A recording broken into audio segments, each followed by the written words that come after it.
Bonjour tout le monde, j'espère que vous allez bien. Aujourd'hui, on se retrouve pour une nouvelle vidéo. On va parler du traitement de permis de travail au Canada en 10 jours. Donc, viens travailler au Canada en 10 jours et cela même sans test de langue. Hein? Comment ça marche? Laisse-moi t'expliquer cela dans cette vidéo, OK? Comment s'appelle le programme? En fait, le programme s'appelle le programme des talents mondiaux. C'est un programme qui va permettre à un employeur ici au Canada de recruter un travail hautement qualifié à l'étranger et donc, ce qui va faire que le processus du traitement du permis d'études va être très, très rapide pour cet employeur-là et pour son employé et il peut l'espérer l'obtenir en 10 jours. Et cela même, des fois, la personne qui va être embauchée n'aura pas besoin de fournir un test de langue, OK? Donc, ceci étant dit, laisse-moi te lire toute la publication du site de IRCC pour mieux t'expliquer comment ça marche, OK? Donc, moi, j'ai préféré te présenter le guide du demandeur pour le volet des talents mondiaux, OK? Donc, en introduction, vous devez savoir que s'inscrivant dans le programme des travailleurs étrangers temporaires, le volet des talents mondiaux vous permet de recourir rapidement à des travailleurs étrangers temporaires, OK? Là, on parle des employeurs au Canada et vous êtes des travailleurs étrangers temporaires, OK? Qui sont spécialisés, hautement qualifiés et possèdent des compétences uniques. Ce volet vise les entreprises novatrices du pays qui doivent recourir à des travailleurs étrangers temporaires qui sont spécialisés et possédant des compétences uniques afin qu'elles puissent assurer leur croissance et leur prospérité. Également, le projet vise les entreprises canadiennes qui veulent embaucher des travailleurs étrangers pour occuper des postes dans des professions de la liste des talents mondiaux au terme du volet des talents mondiaux. Donc, vous pourrez être admissible à la catégorie A du volet des talents mondiaux si vous avez été orienté vers ce dernier par l'un des partenaires désignés du volet des talents mondiaux et que vous tentez d'embaucher une personne qui possède des talents uniques et spécialisés, OK? Vous êtes la personne là. Vous devez savoir aussi que vous pourriez également être admissible à la catégorie B. Là, on parle de l'employeur, hein? Comprenez un peu mieux ce que je dis. Si vous tentez de recourir à des travailleurs étrangers hautement qualifiés pour occuper des postes dans les professions recherchées de la liste des talents mondiaux au terme du volet des talents mondiaux. Donc, pour savoir davantage sur les critères d'admissibilité pour les catégories A et B de façon de soumettre votre demande dans le cadre des talents mondiaux, veuillez consulter le site suivant. Ce site-là concerne les employeurs canadiens. Maintenant, moi, ce que je voulais vous montrer, la chose à laquelle je veux que vous portiez plus attention, ça va être les petits remarques ici, OK? Donc, on va en avoir au cours de la vidéo. Si vous présentez une demande pour un poste dans la province du Québec, l'immigration est une responsabilité partagée entre le gouvernement fédéral et le gouvernement provincial, OK? Donc, et le ministre de l'Immigration, francisation, je vous ai résumé. Donc, le gouvernement fédéral et le gouvernement provincial travaillent en collaboration afin d'émettre des décisions conjointes pour les demandes dans le cadre du volet des talents mondiaux. En plus, de soumettre votre dossier de demande dans le cadre de volets mondiaux. Donc là, c'est une remarque qui concerne un employeur au Canada qui veut embaucher un travailleur temporaire étranger dans le cadre du volet mondiaux, donc qui concerne les travailleurs hautement spécialisés dans une profession, OK? Il est important que vous soumettiez également de façon simultanée vos demandes, OK, et autres pièces justificatives au gouvernement du Québec afin qu'elles soient pleinement évaluées et que vous receviez une décision. Pour en savoir plus sur les pièces justificatives ici, c'est vous venez cliquer ici, mais ça ne vous regarde pas, cher abonné, ça regarde l'employeur, OK? Maintenant, c'est quoi l'avantage qui vous permet d'être choisi dans le programme de volets mondiaux? Vous devez savoir que dans 90% des cas, OK, EDSC, c'est fort, donc ça va parler du DSC, c'est le service qui va concerner au traitement des permis de travail pour les personnes qui ont été retenues dans le programme du volet mondiaux, OK? S'efforce de traiter les demandes, donc faites au terme du programme des volets mondiaux dans un délai de 10 jours ouvrables. 10 jours ouvrables, OK? Cette norme de service débute le jour ouvrable suivant la réception d'une demande, OK?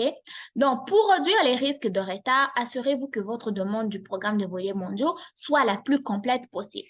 Donc, vous, lorsque vous vous postulez à un emploi ici au Canada grâce au système guichet emploi, assurez-vous de compléter vraiment votre demande d'emploi comme il faut. Envoyez tous les pièces justificatives à votre employeur pour que cela lui permette d'accélérer le traitement de votre permis de travail, OK? Lorsque vous postulez pour le programme des talents mondiaux. Si vous demandez quels sont les métiers ou les professions qui font partie du programme de volets mondiaux, ne vous inquiétez pas, je vous les mettrai en barre d'informations, OK? Maintenant, vous devez savoir aussi que si vous présentez une demande pour un poste dans la province du Québec, EDSC et le ministère de l'Immigration, de la Francisation et de l'Intégration du Québec traitent les demandes soumises dans le programme de volet des talents mondiaux de manière conjointe. Vous pouvez également vous attendre à un traitement plus rapide des demandes visant une norme de service conjoint de 10 jours ouvrables suivant le jour ouvrable après la réception de demande. OK? Toutefois, il est important d'envoyer tous les documents, tralala, comme je vous l'ai dit plus haut. Maintenant, on a des instructions sur la façon de remplir le formulaire de demande. Comment remplir le formulaire de demande ici? Ça concerne également l'employeur, OK? Maintenant, ça va être la section 1 ici, admissibilité au terme. Ça concerne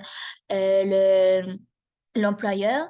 La section de renseignements commerciaux de l'employeur, OK? Donc, l'employeur, lorsqu'il va faire la demande de votre permis d'études, permis de travail, pardon, il doit avoir un numéro d'entreprise de l'employeur obtenu auprès de l'Agence de revenus du Québec. Donc, ça doit être une entreprise qui est reconnue, donc on ne fait pas de place à l'arnaque, OK? Donc, l'employeur doit indiquer les 15 chiffres de numéro de son entreprise, indiquer la dénomination sociale de l'entreprise, indiquer l'adresse sociale de l'entreprise, l'adresse postale et tout, OK? Ensuite, si vous ne connaissez ni le jour ni le mois de la création de son entreprise, il va indiquer l'année, OK? Là, nous sommes toujours au niveau de l'employeur, OK? Maintenant, coordonnées de l'employeur, c'est la section 3, OK? Donc, vous candidatez au niveau de guichet emploi. Lui, il s'assure de remplir tous les critères qu'on demande ici. Coordonnées des tiers, OK? Si jamais la personne, donc si vous avez recours au service d'un tiers, donc si l'entreprise fait appel au service d'une autre personne pour le représenter et tout, il va remplir tous les parties qui sont ici. Maintenant, là, c'est une remarque qui dit que si l'employeur a fait appel au service d'un tiers, c'est que donc EDS va communiquer aussi avec lui. Maintenant, ça, c'est la section 5, la partie croustillant qui va vous concerner, OK? J'espère vraiment que vous avez suivi toutes les étapes, même si j'ai parlé vite, c'est pas grave. C'est très important de quand même introduire le sujet avant de pouvoir, parler d'autres choses, OK? Au niveau du détail de l'emploi, l'employeur va mettre le titre du poste. Indiquez le titre de poste pour lequel vous souhaitez embaucher un ressortissant étranger. Il ne peut s'agir d'un titre standard de poste servant dans le système de classification gouvernement, OK? Donc, consultez le site web de la CNP 2021. Donc, l'employé qui va être recruté, son emploi doit figurer parmi la CNTP version 2021. Donc, l'employeur doit trouver le poste correspondant le mieux à celui à pourvoir, OK? Donc, il faut qu'il choisisse la CNP qui correspond à votre qualification. Ensuite, il va saisir la CNP et ensuite, l'organisme qui est chargé donc du traitement de programmes de volets mondiaux va procéder à un examen de tous les renseignements fournis afin de s'assurer que l'utilisation de CNTP-là vous correspond également, OK? Donc, ça, c'est tous les autres informations qui vont concerner soit le nombre de travailleurs étrangers temporaires au terme des volets mondiaux. Il va indiquer le nombre de postes qu'il va pourvoir. Il va aussi indiquer dans ses propres mots de manière aussi détaillée que possible, pardon, décrire les fonctions principales du poste que vous allez occuper, la date prévue de l'emploi, la durée de l'emploi. Il va aussi indiquer dans ses propres mots les raisons qui sous-entendent le recours au travail étranger temporaire, pourquoi est-ce qu'il a décidé de vous embaucher et tout et tout. Maintenant, si une langue autre que le français est requise, expliquez pourquoi elle est obligatoire et constitue une exigence raisonnable au poste, ok? Donc, si jamais vous, travailleur, vous devez venir travailler au Canada pour cet employeur-là dans une autre langue, l'employeur doit l'indiquer pourquoi, ok? Maintenant, il y avait quelque chose qui concerne la langue, ok? Donc, il peut y avoir des cas rares, OK, où une offre d'emploi n'exige aucune langue pour les ressortissants étrangers. S'il n'y a pas de langue requise pour le poste, vous devez fournir plus de détails sur la demande, OK, y compris comment le ressortissant étranger devra effectuer leur travail de manière efficace et sécuritaire sans la capacité de communiquer dans une autre langue et quelles mesures raisonnables sont en place pour assurer la santé et la sécurité de toutes les personnes dans le lieu de travail, OK? Donc, pour démontrer cela, vous devez également fournir une documentation applicable et appliquée avec votre demande, OK? Donc, en gros, le programme de volets mondiaux va concerner les personnes hautement qualifiées, OK? Le traitement de leur demande, c'est vraiment dans 10 jours ouvrables et dans certains cas, vous n'avez même pas besoin de test de langue pour pouvoir candidater, OK? Maintenant, je sais que vous allez vous demander, ah oui, mais ça concerne plus les employeurs et tout. Moi, je suis employée. Comment est-ce que je vais faire? Comment est-ce que je vais faire pour pouvoir candidater au programme de volets mondiaux? Donc, on va venir juste en haut. OK, j'avais mon lien ici que je voulais vous montrer. Je vais le trouver. Donc, ici, après avoir consulté le site web du PTET, si vous êtes d'avis que le poste à pourvoir pour un travail étranger s'inscrit dans le cadre des professions de la Ligue des talents mondiaux au terme du volet de travail mondiaux catégorie B, alors sélectionnez oui. Donc, si on vient ici au niveau de ce site-là, là, c'est pour les employeurs qui se demandent si s'ils ont besoin de l'étude marché de étude, comment ça, Seigneur, ça s'appelle comment même? Impact sur le marché du travail et tout et tout. Maintenant, nous, on va venir ici, volets mondiaux, liste des professions exigeant des talents mondiaux, OK? Vous venez ici, là. Ça, c'est au niveau de la langue, OK? Donc, comme je vous avais dit tantôt qu'il y a des postes sans exigence linguistique, OK? Ici, carar, nanana, nanana. On va maintenant aller en bas. En bas, en bas, en bas de la page. C'est là que vous allez voir les professions. J'avais lu ça. C'est ici. Liste des professions exigeant des talents mondiaux, OK? Donc, ici, vous avez la CNP 2011. Maintenant, ça, c'est la nouvelle version qui est en vigueur, CNP 2021. Les professions ici. Exigence salaire minimum, ça c'est annuel, ça c'est horaire. Donc, vous cherchez votre profession ici. Donc, mathématicien, analyste, nanana, vous regardez sur la liste. Vous regardez sur la liste, vous retenez la CNP 2021 ici avec votre titre d'emploi. Vous retenez, OK? Ensuite, une fois que vous avez vu ça, vous venez sur guichet emploi. Guichet emploi. On va le regarder sur le lien. Il est où mon lien? Il y a des petits liens qui sont dans les liens qui sont un peu compliqués. Vous venez ici, donc guichet emploi. Donc, vous venez ici. Là, il me demande de me connecter. Je ne veux pas pour moi ouvrir une session. Là, maintenant, on demande aux gens d'ouvrir une session. Moi, j'ai déjà une session, mais je ne veux pas comme mettre mes accès personnels. Donc, je ne veux pas mettre d'accès personnel, mais je n'avais pas bien lu, c'est pour les employeurs. Nous, on va venir ici sur guichet emploi. Hein. On vient sur guichet emploi ici. On va chercher les offres d'emploi. Donc, chercher parmi 114 717 offres d'emploi au Canada. On va cliquer ici. Là, ce sont les emplois qui sont disponibles. Maintenant, vous faites quoi? Vous allez regarder dans les professions qui font partie du programme de volets mondiaux. Vous venez chercher s'il y a une offre d'emploi qui ressemble à ce programme-là ici dans le guichet emploi. Une fois, par exemple, le réceptionniste du bureau faisait partie du talent de volets mondiaux, vous venez ici, vous allez lire les conditions, OK? Vous venez qualité, avantages, régime, qui peut présenter. Si vous êtes un citoyen canadien, détenir permis de travail valide, OK? Nous, on ne va pas candidater là parce qu'ils veulent des personnes qui ont déjà un permis de travail, OK? Nous, maintenant, on va aller, ça c'est lui que j'avais pris, on va aller chercher un emploi qui fait partie, premièrement, du volet mondiaux, ensuite, qui est sur guichet emploi sans permis de travail, parce que c'est là que vous allez pouvoir candidater, étant donné que vous êtes encore au pays, vous n'avez pas encore de permis de travail au Canada, OK? Donc, lui aussi, il demande un permis de travail. Donc, on quitte. On continue à chercher, on continue à chercher, on continue à chercher. On va ici en bas. Citoyen canadien, autre candidat détenant ou ne détenant pas un permis de travail valide, OK?